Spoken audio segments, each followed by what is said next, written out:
அப்துல்லா இப்னு அப்பாஸை சந்திக்கிறார். சயீத் இப்னு ஹிஷாம் என்றால் அன்னை வித்ரை பற்றி கொஞ்சம் விளக்கி சொல்லுங்க. ரசூல் எப்படி வித்ரை சொல்றாங்க? ரசூல் ஸல்லல்லாஹு அலைஹி வஸல்லம் வித்ருடைய முறை என்ன? அதற்கு அப்துல்லா இப்னு அப்பாஸ் சொன்னாங்க, அப்பா சயீத் இப்னு ஹிஷாம் சொல்றாங்க, அப்படியா? அதை பற்றி நான் உங்களுக்கு ஒரு விஷயம் சொல்லட்டுமா?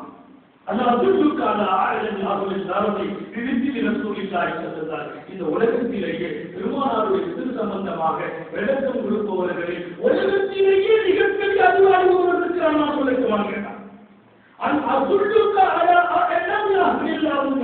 உலகத்தில் மஞ்சளகத்தில் வாழ்ந்தவர்களே எல்லாம் எப்ப சொல்றாங்க? அது சம்பந்தமா மிக விளக்கமான ஒருவரை நான் சொல்றேன், உங்களுக்கு கேட்கிறாங்க. பாருங்க காலத்தை தட்டி விடுறாங்க. என்ன உங்களுக்கு தெரியாதா? சொல்லுங்க. அது சயீத் இப்னு ஹிஷாம். ஆயிஷா இடத்தில் போவார்கள். அவங்க தான் ரசூலுல்லாஹி வித்ரை பற்றி ரொம்ப தெரிந்தவர்கள். வேற யாரையும் கேட்க வேண்டாம். ஆயிஷா கிட்ட போகிறாங்க. ஆயிஷா அழைத்து போகிறாங்க. இவனை பார்த்து வித்ரை கேட்கிறார். ஆயிஷா கிட்ட போகிறாங்க. நான் ஞாபகப்படுத்தி எதுவும் இருக்கு. அதற்கு ஆயிஷா இடத்திலேயே உங்கள் நேரடியாக வந்தார். ஆயிஷா இப்னு ஹஸ்ஸான் ரஹ்மத்துல்லாஹி அலைஹி ஆயிஷா இடத்துல வந்து நிக்கிறார். இப்னு ஹஸ்ஸான் வந்து இம்ரான் இப்னு ஹஸ்ஸான் வந்தாங்க. வந்து கேட்டாங்க, ஆயிஷாவே பட்டு துணி இருக்குது, அது எப்படி உடுத்தணும்? உடுத்தலாமா ஆண்கள்? பட்டு எந்தெந்த வகைகள்? ஆனா அதற்கு ஆயிஷா இருந்தாங்க, பட்டு சம்பந்தமாட்டா கேட்கறீங்க, இது சம்பந்தமா விளக்கம் உள்ள உங்களுக்கு இருக்காங்க, அங்க போங்க. யார்கிட்ட போகணும்? இப்னு அப்பாஸ் கேட்டாங்க.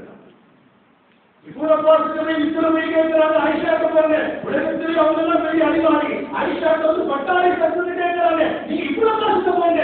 அவர் இப்னு அப்பாஸ் கேட்டாரு விட்டாங்க. நான் வந்து இப்படி நிதானமாக யோசிக்க சொல்வேன். புனிதர்கள் வாழ்ந்தவர்கள் சஹாபிகள் தங்களை உட்படுத்துவதில்லை. மார்க்கத்தின் ஆழம் கண்டதற்கு பின்னாலும் தன்னை நேச பார்த்தவங்க இன்றைய உலகத்தில் இவங்க கொலை சொல்ல சொல்றாங்க. சாபாக்களா? அந்த சாபி அப்படி, இந்த சாபி இப்படி என்று சஹாபிகளை குறை சொல்லக்கூடிய ஒரு வாழ்க்கை என்று சொன்னார். சஹாபிகள் மற்ற சஹாபி இத்தனை உயர்த்தி பேசிய அந்த பெருமக்களை நாம் பின்பற்றுவதா? சாபாக்களை ஓரமா வைத்து சொல்றவர்களை கொஞ்சம் நீங்கள் யோசிக்க வேண்டும். நாம் மிகச்சிறந்த காலத்தில் வாழ்ந்தவர்களின் வழிகாட்டுதலை வாழ்ந்து கொண்டிருக்கிறோம். இந்த வழிகாட்டுதல் நம்முடைய மன்னரையே பிரகாசமாக்க நஷ்டப்படாத ஒரு வாழ்க்கை. நான் யாரையும் எப்போதும் தீர்த்து பேசுவதில்லை, சாடி பேசுவதில்லை. ஆனால் ஒரு உண்மை நீங்கள் வழங்க வேண்டும். நாம் வந்த பாதை என்பது ஒரு புனிதத்துவம் வாய்ந்த பாதை. மாற்றி வளர்ந்த நம்மை உயர்த்துவதிலும் உயர்த்தமாக்குவதிலும் கவலை கொண்டவர்களின் பாதையில் நாம் கொண்டிருக்கிறோம். நமது அகீதாவுக்கு சொந்தக்காரர்கள், நமது கொள்கையை வளர்த்து தந்தவர்கள் நம்மீது கவலைப்பட்டோம். நாம் வளரணும் ஆசை உள்ளவங்களுக்கு நிறைய இருந்திருக்கிறான். உலகத்தை பற்றியே கவலை இல்லை. ஒரு அற்புதமான மனிதர்கள் மன்னிக்கக்கூடிய மனோநிலை படைத்தார்கள். உஹது யுத்தத்தில் ஸல்லல்லாஹு அலைஹி வஸல்லம் சில சஹாபாக்கள் அனுமதி கொடுத்துட்டாங்க, நீ யுத்தத்துக்கு வர வேண்டாம்னு சொல்லி. ஏன் அனுமதி கொடுத்தாங்கன்னா வயசாகி போச்சு. நீங்க எல்லாம் யுத்தத்துக்கு வர வேண்டாம் அப்படின்னு ஒரு அனுமதி வழங்கி இருக்கிறார்கள் முஹம்மது ரசூலுல்லாஹி ஸல்லல்லாஹு அலைஹி வஸல்லம். அதுல ஒருத்தர் அதற்கு யமான் இருந்தார்கள். யுத்தத்தில் ஒரு கருத்தை பிறகுபட்டு ரசூல் ஸல்லல்லாஹு அலைஹி வஸல்லம் கைதாக்கப்பட்டு விட்டார்கள் என்ற ஒரு வதந்தி. அது பொய்யான தகவல். அதன் மேல எல்லாரும் ஓடுறாங்க. அப்ப அதற்கு யமான் ஓடி வர்றாங்க. சஹாபாக்கள் ஓடுறாங்க, முன்னால போயிட்டாங்க. அதற்கு யமான் பின்னால ஓடி வர்றாங்க. வரும்போது இந்த நேரத்தை மிகச்சரியாக பயன்படுத்திக் கொள்கிறான் கேட்டார். சஹாபாக்களை நோக்கி ஒரு சத்தம் என்றார், சஹாபிகளை பின்னால திரும்பி பாருங்கள். சஹாபிகள் ரசூலுல்லாஹ் எதிர்த்தாக்கப்பட்டார்கள் என்ற கவலையிலும் கவனத்திலும் ஓடுகிற போது பின்னால திரும்பி பாருங்கள் என்று ஷைத்தானின் வழியே விடப்பட்ட சத்தம். திரும்பி பார்க்கிறாங்க. அதற்கு யமான் பால சொல்லி ஓடி வர்றாங்க. அவங்க மனசுல ஒரு ஊசலாட்டத்தை போட்டு வைத்தால் இவங்க எதிரிகள் உங்க பின்னால வர்றாங்கன்னு சொல்லி முன்னேறிய சஹாபிகள் நம்மை காக்க வர்றாங்களே நம்ம பின்வாங்கிட்டாங்க. அப்படின்னு முன்னேறி வர்றாங்க. இங்க ஓடி வர்றது யாரு? செய்தாங்க பெருமானார்களுடைய முதுகெலும் சஹாபி. அதற்கு ஹுதைபத்து ஒரு யமான். பெருமானாருடைய அந்த தாயின் கருதி ஹுதைபாவின் தகப்பனா. சாமிகள் வந்து கவனத்தை கொஞ்சம் சிதறடிக்கப்பட்ட போது ஒருத்தருக்கு ஒருத்தர் வான் மோதல் ஏற்பட்டு யாருக்கு ஏற்பட்டு யாருக்கு யாருக்கு ஆளுநர் இதுல பெரிய ஆச்சரியமும் ரகசியமும் என்ன தெரியுமா? முன்னே ஓடிக்கொண்டிருந்த சஹாபிகள் திரும்பி வருகிறார்களே, அவர்களில் ஒருவராக இந்த யமானின் மகனாக உதைப்பாவும் இருக்கிறார்கள். எல்லாரும் சேர்ந்து தாக்குறாங்க. யமான தாக்கும் போது உதைப்பா பார்த்துட்டாங்க. நம்ம தகப்பனார் பார்த்துட்டாங்க. அபி சஹாபிகளே நிறுத்தி விடுங்கள், என் தகப்பனார் அவங்க அப்படின்னாங்க. தகப்பனார் துடிக்கிறார்கள். தன் கண் முன்னால் பாப்பா வீழ்த்தப்படுகிறார்கள், குத்தப்படுகிறார்கள், காயப்படுகிறார்கள். அந்த முழுமையில் அவங்க எழுந்திருக்க முடியவில்லை. சஹாபிகள் எதிரிகள் இருந்தவர்களுக்கு ஒரு செய்தி அறிவிக்கப்பட்டதாலே கடுமையான முறையிலே தாக்கிக் கொண்டிருக்கிறார்கள். அபி என் தந்தை என்று துடிக்கிறார்கள், பதறுகிறார்கள், பல பேர்களை தடுக்கிறார்கள். அத்தனையும் தாண்டி செய்தா யமான் ஷஹீதாக்கப்பட்டார். இரத்த வெள்ளத்தில் இருக்கிறார். காலம் மகனிக்கிறார். கண்ணுனால தகப்பனால தோழத்தை கொண்டுட்டாங்க. தடுத்து இருக்கிறாங்க. அந்த மீது நடந்திருக்கு. நம்ம காலத்தை வச்சு பார்த்தா என்ன கெஞ்சி நடப்பா உங்களுக்கு மனசாட்சி இல்லையா, இறக்கம் இல்லையா, கருணை இல்லையா, நான் சொன்னதை விளங்க இல்லையா, ஏன் நிதானம் இல்லையா, எத்தனையோ வார்த்தைகளை குறிப்பிடப்பட்டு ஆரோக்கியமாக யாரும் வெளிப்படுத்தி இருப்போம். இத்தனையும் தாண்டி அவங்க சொல்லப்பட்டுட்டாங்க. உடனே அதற்கு உதவி பற்றியும் யமான் அங்க நிக்கிறாங்க. பார்த்துட்டாங்க. சஹாபிகள் எல்லாம் மகனை பார்த்துட்டு அப்பான்னு பார்த்த உடனே அப்படியே கவலையில உடச்சி போய் நிற்கிறாங்க. உடனே சொன்னாங்க அதற்கு உதவி பற்றியும் யமான் எதுவே ரொம்ப அல்லாஹ் எல்லோரையும் அனுப்பிப்பாங்க. அருமையான மனிதர்கள், நமக்கு போட்டு தந்த தளத்தில் சரிவு போகாத மனிதர்கள், வாழ்க்கை ஓட்டத்தில் எல்லா வகையிலும் நீங்கள் மன்னிப்பாளர்களாக வாழ வேண்டும் என்று ரசூல் தந்த போதனையில் நின்று வாழ்ந்தவர்கள். அல்லாஹ் உங்களை மன்னிப்பானாக. அத்தனை பேருக்கு ஒருத்தர் மீதாவது கோபப்படல.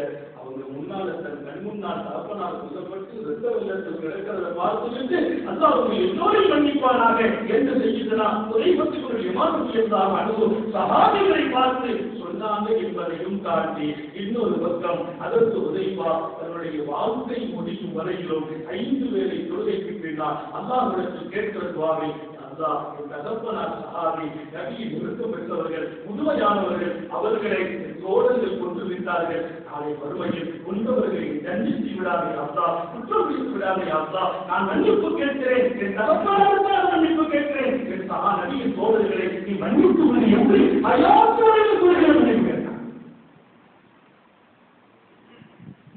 மிகச்சரியான மனிதர்களின் வாழ்க்கை தரத்தில் நின்று நாம் பரிகாரப்பட்டுக் கொண்டிருக்கிறோம்.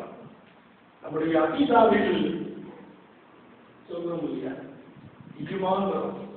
இஜ்மான் சொன்னா சஹாபாக்கள் எல்லாம் சேர்ந்து எடுத்த முடிவை ஏற்றுக்கிறது. ஏன் ஏற்றுக்கிட்டோம்? அவங்க நல்ல காலத்தில் வாழ்ந்த மனிதர்கள், தன்னலமற்ற மனிதர்கள், தன்னை விட மற்றவர்களை உயர்த்தி பார்த்த மனிதர்கள். இந்த உலகம் சமூகத்தில் ஏதேனும் பிழை கணக்கு நடந்தாலும் சமூகத்தை மன்னிக்க பழக்க. அடுத்து ஒரு செய்தி சொல்லுவேன். பெருமக்கள் சமுதாயத்திற்காக தன்னையே அர்ப்பணித்தவர்கள், தன் வாழ்வையும் மனத்தையும் பொருளையும் அப்படியே கொடுத்தவர்கள் சமுதாயத்திற்காக. இன்னொரு பக்கம் அந்த பெருமக்கள் இருந்தது தெய்வீக சக்தியுடையவர். இன்னைக்கு மார்க்கம் எவ்வளவு பிரகாசமாக இருக்கும் என்று சொன்னால் இதன் அத்திவாரங்கள் நிறைய சகாபிகள். தெய்வீக சக்தி திராவிட அலுவலகத்தை செய்யக்கூடிய காலம் ஒரு பெரிய பஞ்சம் ஏற்பட்டு போச்சு. பஞ்சம் சொன்னா கையில காசு இருக்குது, ஒன்றுக்கு உணவு இல்லை. காசு இருக்கிறது, ஆனா சாப்பிட ஒன்றும் இல்லை. உணவு இருக்கு. அதற்கு சுஜீவனுடைய நிலாபத்துடைய காரணம் அவங்க சுஜீவத்தை இருந்தால் அன்பு மக்களுக்கு ஒரு பழக்கத்தை உண்டாக்கி வச்சிருந்தாங்க. அல்லாஹ் யார்ட்டையும் கேட்கறது இல்லை. இன்ஷால்லா சரியா 2 நாளுக்கு முடிப்பேன். நீங்க எல்லாரும் சாப்பிடுற வேலைகள் எல்லா தேவையும் இருக்குது. அது யாராவது அதற்கு எவ்வளவு நேரம் பேசுவாங்க பாருங்க. நேரத்துல இருந்து சொல்றேன், நான் உங்களை எல்லாம் சந்தோஷப்படுத்த வந்திருக்கிறேன். அதனால மிகச்சரியா 2 நாளுக்கு முடிப்போம். தொடர்ந்து ராத்துக்கு நடக்கும். ஒன்னே காரணம் அதுல ஒரு ஒவ்வொரு கணக்கு பேசிட்டு இருக்கேன். நம்ம ஊர்ல சும்மா ஒன்றை முடிச்சுட்டு அப்புறம் பேசினா 2 காலையா அப்படியே அதிர்ச்சி ஆயிடும்.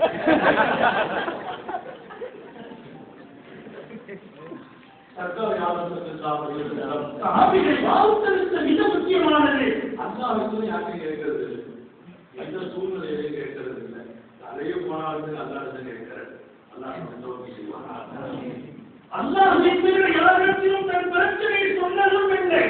அல்லாஹ்வை தவிர யாரிடத்திலும் தன் கஷ்டத்தை முறையிட்டதும் இல்லை, அல்லாஹ்வை தவிர யாரிடத்திலும் எதிர்பார்த்ததும் இல்லை. எப்படிப்பட்ட தெய்வீக சக்தி உடையவங்க. பிரச்சனை அல்லாஹ் கேட்பாங்க, கிடைக்கிறது. அல்லாஹ் அந்த வாழையை நாம் நிறைய செய்வானா? அன்பு இளைஞர்களுக்கு சொல்கிறேன், பிரச்சனையின் போது நீங்கள் கையேற்றுங்கள், கண்ணீர் வடியுங்கள். உங்களுக்கும் எனக்கும் இருக்கிற ரப்பு அவன் எத்தனை மகத்தானவன், அவன் இல்லை என்று சொல்லுகிறவன் அல்ல, அவன் இடத்தில் கேட்கிறவர்களை வெறுமையாக அனுப்ப வெட்கப்படுகிறான். நம்ம அங்க இருக்கிறோமே, நம்ம போய் அல்லாஹ் எப்படி கேட்கிறது? அல்லாஹ் கேட்டு பழகுங்கள். அவங்க கேட்டு பழகுவதில் ஒரு பெரிய இன்பம் இருக்கிறது. அதை கற்றுக் கொடுத்தவர்கள் சஹாபிகள். அல்லாஹ்வுடைய ரசூல் சித்தியப்பதற்கு காலத்தில் பெரிய பெருந்தோம். சாப்பிட ஒன்றும் இல்லை, எந்த வீட்டையும் ஒன்றும் இல்லை. அதிகவாசிகள் எப்படி ஆயிட்டாங்க? அல்லாஹ்வுடைய யாருக்கையும் கேட்க மாட்டாங்க. நபி அப்படி ஏற்றுக்கொண்ட விருப்பங்கள். இங்கே சித்தியப்பதற்குடைய காலம் எல்லாம் மிச்சம் ஒன்றுமே இல்லை. ஒரு கட்டம் இருக்கிறதெல்லாம் நிறையா போய் அவங்க சுற்றி தர்பார் கொடுத்துட்டாங்க. அதிகவாசிகள் எல்லாரும் சேர்ந்து வந்திருக்கிறாங்க. எதுக்கு வந்தாங்க? அடிப்பாட்டை போய் ஞாபகப்படுத்துவோம். அடிப்பாட்டை கேட்கறதுக்கு இல்லை, அடிப்பாட்டை ஞாபகப்படுத்துவோம். எல்லாம் இல்லை, ஒன்றும் இல்லை. இல்லை அடுத்த கட்டமா பிறந்திருக்கிற பிள்ளைக்கு பால் கொடுக்கிறது கூட இல்லை. நான் ஞாபகப்படுத்துகிறேன், புனிதம் நிறைந்த காலத்தில் வாழ்ந்தவர்களோடு கூட அல்லாஹ்வின் சோதனை தொடர்ந்தான் செய்கிறது. சோதனை கண்டவர்களுக்கும் உண்டு. அவன் தான் அல்லாஹ்வை சோதிக்காம கேட்கக்கூடாது. அவன் தான் யுத்தத்தை சோதிப்பான். சாதிகள் இருக்கும்போது சோதனை, அதுல வெற்றி பெறவங்களை கொண்டுதான் இதாயத்தையும் ஈமானையும் பாதுகாக்கிறார். அல்லாஹ் தோல்வி செய்வார். ஆக அபூபக்கர் சித்திக் இருக்கிறார். கண்ணுக்கு எட்டிய தூரத்துல வெளிச்சம் தெரியல. இந்த பஞ்சத்தை தீர்த்து வைப்பதற்கு வழியும் தெரியல. ஏதாவது மழை பெய்யணும், விவசாயம் வரணும், தானியங்கள் கிடைக்கணும். கண்ணுக்கு எட்டும் தொலைவில் ஒன்றும் தெரியவில்லை. சித்திக் முன்னால் வந்து நிற்கிறாங்க. அபூபக்கர் சித்திக் வந்து இந்த மாதிரி சூழ்நிலையை சொன்னாங்க. மக்கள் எல்லாம் பார்த்துட்டு சொன்னாங்கன்னா, அஸ்ஸலாமுல்லா அவங்க சித்திக் பதில தான் நான் ரொம்ப ரொம்ப ரொம்ப காதலிக்கிறது, பதில ரொம்ப விருப்பப்படுறது. அவங்க சொன்னாங்க, நான் அல்லாஹ்ட்ட பேசி இருக்கிறேன். பாராளுமன்றத்தை கூட்டி பேசவில்லை, அரசை கூட்டி பேசவில்லை, அதிகாரிகளை கூப்பிட்டு பேசவில்லை, நாட்டிலே ஏற்பட்ட பட்ஜெட்டை நிவர்த்தி செய்வதற்கான வழியில்லை என்று பேசவில்லை. அஸ்ஸலாமுல்லா அல்லாஹ் எனக்கு பேசியிருக்கிறேன், கேட்டிருக்கிறேன். நீங்கெல்லாம் போங்க, வந்தவங்களுக்கு சொன்ன பதில் பேசியோ திரும்பி போங்க. அல்லாஹ் சொல்லுவா அல்லாஹ் சொல்லாவார். இன்று மாலை அசருக்குள்ளால் உங்கள் கஷ்டத்தை நீ பண்ணிடுவோம். போங்க, ஒரு மாதம் கெடு கொடுப்பாங்க. அடுத்த மாதம் எல்லாம் சரியாயிடும். அடுத்த மாதம் இன்னொரு பஞ்சாயத்து அடுத்த வாரம் சரியாயிடும். அப்படியா இல்ல, இன்றைக்கு மாலை மாலை நேரம் வருவதற்கு முன்பாக உங்கள் கஷ்டம் நீக்கப்படும். அவ்வளவு பேருக்கு சந்தோஷம். நம்ம காலம் அந்த கேட்போம், எப்படி நீங்க கேட்பாங்க. என்ன மகாந்தரம் இருக்கிறது, என்ன இருக்கிறது? அசருக்குள்ளா கொடுக்கிற பணமும் பொருளும் இருந்தால் இப்ப கொடுத்துருக்காங்க. இன்னும் நீங்க போன மாலைக்குள்ள நீக்கப்படும். அப்படி இருக்கிறது. நாங்க சாப்பாடு நம்புனாங்க. இவங்கெல்லாம் தெய்வீக சக்தியுடைய மனிதர்கள். சொன்னா நடக்கும். அல்லாத பேசிட்டு இருக்கேன், கேட்டுட்டு இருக்கிறேன். அசலுக்குள்ள எல்லாம் சரியாகவும் போக வேண்டாம். நம்பிக்கை இருந்துச்சு, திரும்பி வந்துட்டாங்க. ஒரு அரை மணி நேரத்தில் ஒருத்தர் ஓடி வந்தார். வீட்டு வாசல அவங்க வெளியில வந்தாங்க. என்னன்னு கேட்டாங்க, விஷயம் தெரியுமா? சுபச்செய்தி வந்துட்டு என்ன செய்தி? அதற்கு உஸ்மான் அவர்களுக்கு 1000 ஒட்டகத்தில் உணவுப் பொருள்கள் வந்து இறங்கியிருக்கிறது. மதீனா பூரா உணவுப் பொருள்கள் ஒட்டகம் நிற்கிறது. உஸ்மானுடைய வீட்டில் வந்து வருது. அரை மணி நேரத்துல மாலைக்குள்ளா வந்து நாங்க 1000 ஒட்டகம் உணவுகளையும் தானியங்களையும் சுமந்து வந்திருக்கிறது அப்படின்னு செய்தி சொன்னாங்க. அல்ஹம்துலில்லாஹ், நாங்கள் அபூபக்கர் சித்திக் நம்ம சொன்னதை பாதுகாத்து அல்லாஹ்வுக்கு எட்டாகுகிறது. நான் அவருக்கு பேசியிருக்கேன். அந்த மாதிரி அல்லாஹ்வோடு பேசுகிறவர்கள் தான் இந்த சுன்னத்துல் ஜமாத் அகீதாவை வளமாக்கியவர்கள். அந்த வாழ்க்கையில் நாம் வாழ்ந்து கொண்டிருக்கிறோம். நாம் வந்த பாதை சரியானது என்பதை உங்கள் மனதில் நிறுத்துங்கள். சஹாபிகள் என்கிற உயர்ந்தவர்கள் இல்லை. சஹாபிகளை குறைத்துக் கொண்டு வளர்க்கிறவர்கள் சரியான மூமின்கள் அல்ல. சரியான மூமின்கள் அல்ல, தெய்வீகமான உடையவர்கள். இன்னொரு பக்கம் உஸ்மான் இப்னு அஃபானுடைய வீட்டு வாசல்ல பூரா மதீனா வியாபாரிகள் பூரா வந்திருக்காங்க. கதவு தட்டினாங்க. உஸ்மான் வெளியில வர்றாங்க. என்ன இந்த மாதிரி சரக்கு நிறைய வந்திருக்கு. அங்கெல்லாம் இங்கெல்லாம் யாரு? நானும் மதீனாவுடைய வியாபாரிகள் நாங்க. மக்கள் பூரா பஞ்சத்தில் இருக்கிறாங்க, பசியில் இருக்கிறாங்க. உங்களுக்கு தெரியும், நிறைய உணவுகள் வந்திருக்குது. ஆமா வந்திருக்கு, என்ன செய்யணும்? இன்ஷால்லா நீங்க என்ன செய்யறீங்க? அந்த உணவுகளை, அந்த தானியங்கள் எங்களுக்கு கொடுங்க. நாங்க 1-2 மடங்கு லாபம் தந்துடுறோம். மக்களுக்கு ரேஷன் வழியை கொடுத்துறோம், லாபத்தை குறைச்சு கொடுத்துறோம். 1-2 கொடுத்துறோம். உங்களுக்கு லாபம், மக்களுக்கு கொஞ்சம் சலுகை பண்ணி நாங்க கொடுத்துறோம். நாங்க உஸ்மானிய கல்வி சொன்னாங்க. அப்படியா அப்படின்னு கொஞ்சம் பேசினாங்க. வேறு தகவலை பேசிட்டு சொன்னாங்க, 1000 வருடத்துல சரக்கு வந்திருக்கு. உள்ளுவா சதமத்தும் இல்லா 1000 வருடமான சரக்குகளும் மதீனாவாசிகளுக்கு நான் தருணமாக கொடுத்திருக்கேன். இந்த சமுதாயத்தில் கண்ணை இழந்தவர்கள், தன் பொருள்களை அளித்தவர்கள், மக்கள் சிரமப்படுவார்களா? லாபம் 2 மடங்கு, லாபம் 2 லாபம், முதல் அத்தனையும் என் மக்களுக்கு. மகத்துவம் வாய்ந்த மகான்கள், மாணவியின் சோழர்கள், இந்த வரலாற்றினுடைய தலைகளை நமக்கு போட்டுக் கொடுத்த நண்பர்கள். உலக வரலாற்றில் அவர்கள் பிடித்த வைரவதிகளை இது யாரும் பிடிக்கவில்லை. வைரவதிகளை உண்மையால், உள்ளத்தால், பொருளால், தியாகத்தால், உணர்வுகளால், தன்னை ஏற்றாக மதிப்பதால் இந்த உலகத்தில் அவர்களுக்கு நிகழ் அவர்கள் என்று நான் இந்த அருமையான மைதானத்தில் பதிவு செய்கிறேன். அல்லாஹ் தௌஃபீக் செய்வானாக.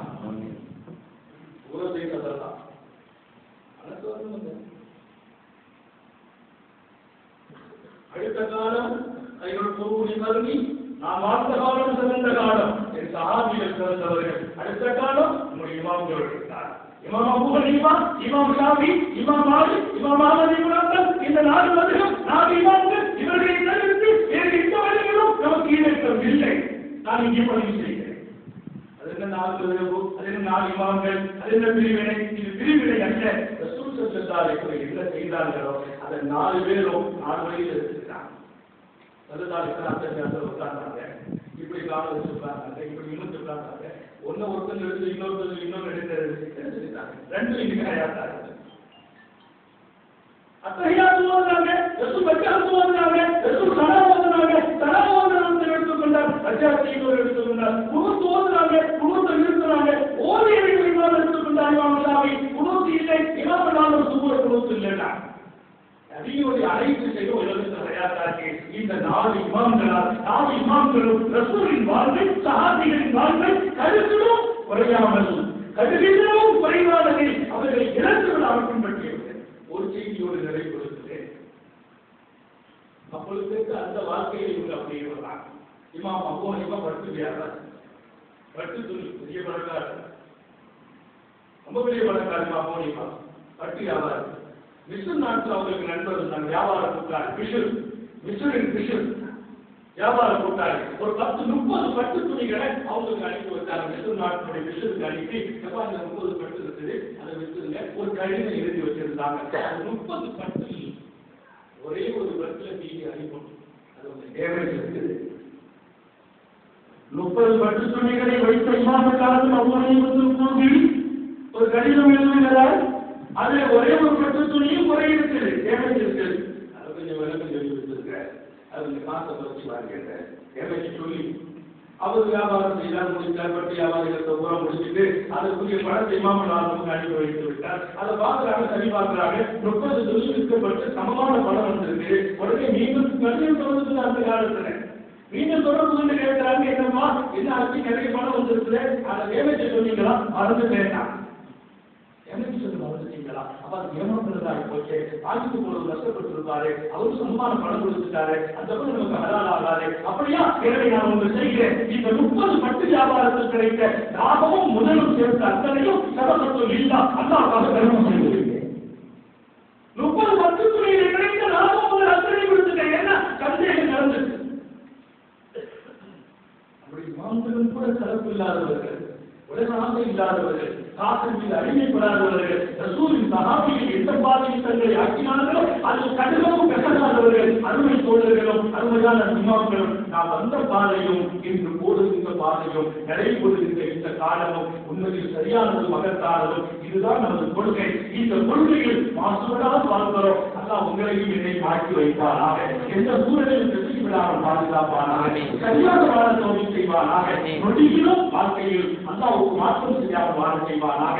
நான் திரும்ப சொல்வேன், இங்கே கேட்ட விஷயங்கள் எதுவும் வெறுமனே கொள்கை மாற்றியம் எடுக்கப்பட்டதாக மாற்றியம் எடுத்துக்கொள்ளாமல் சஹாபிகளுக்கு இருந்த அந்த பண்புகள், இமாம்களிடத்தில் இருந்த அந்த பண்புகள், அந்த உயர்த்தமான தகவல்கள், தன்னிடம் கருதாமல் சமூகத்தின் மீது இருந்த அக்கறை, பொருளாதாரத்தை கொடுத்தும் நிம்மதி பெற்ற அந்த இன்பம், தன்னைக்கப்பட்டவர்களை உயர்த்தி பார்க்கும் பார்வை, இத்தனைக்கும் இன்ஷா அல்லாஹ் இன்றைய வரலாறுக்கு நாம் சொந்தமாகுவோம். அல்லாஹ் தௌபா செய்வாராக. சோதனைகளிலிருந்து பாதுகாப்பாராக. எதிரிகளிலிருந்து பாதுகாப்பாராக. நப்சின் தீங்கிலிருந்து பாதுகாப்பாராக. சித்தாரிலிருந்து பாதுகாப்பாராக. அயாத்து வரையிலும் மருத்துவர்களே செய்யப்படும் நோயிலிருந்து பாதுகாப்பாராக. நம்முடைய பெற்றோர்களையும் முதியவர்களையும் நமது மனைவி மக்களையும் உடன்பிறந்தவர்களையும் பாதுகாப்பாராக. கடைசி நாள் வரையிலும் படுக்கையில் விழுந்து விடாமல் எல்லாம் பாதுகாப்பானாக. செயல் இழந்து விடாமல் பாதுகாப்பானாக. உறுப்புகள் பழுவடைந்து விடாமல் பாதுகாப்பானாக. இருதய நோயிலிருந்து பாதுகாப்பானாக. கேன்சர் போன்ற நோயிலிருந்து பாதுகாப்பானாக. சுகரும் பிரசவம் கூடி குறைந்து பாதிப்பை தருவதை விட்டு பாதுகாப்பானாக. உடங்கி விடாமல் செயல் இழந்து விடாமல் யாருக்கும் சுமையாக ஆகி விடாமல் பாதுகாப்பானாக. இறுதி மூச்சு வரையிலும் அவன் யாரை பார்த்து சந்தோஷப்படுவானோ அவனையே சந்தோஷப்படுத்துகின்ற சாகிகளில் அல்லாஹ் போன்றவர்களை ஆட்சி அருள்வாய்ப்பானாக. நீண்ட நிறைய நாட்கள் நோய் நொடிகள் இல்லாமல் உடல் ஆரோக்கியத்தோடு மன நிறைவோடு இன்பத்தோடு அல்லாஹ்வை என்று வணங்கி வழிபட்டு வாழும் நசீபையும் பாக்கியத்தையும் எல்லாம் அந்த அல்லாஹ்வுக்கும் எனக்கும் நம்மை ஈன்றெடுத்த தாய் தந்தையர்களுக்கும் நமது மனைவி மக்கள் உற்றார் உறவினர் யாவருக்கும் கொடுத்தருள் புரிவாராக.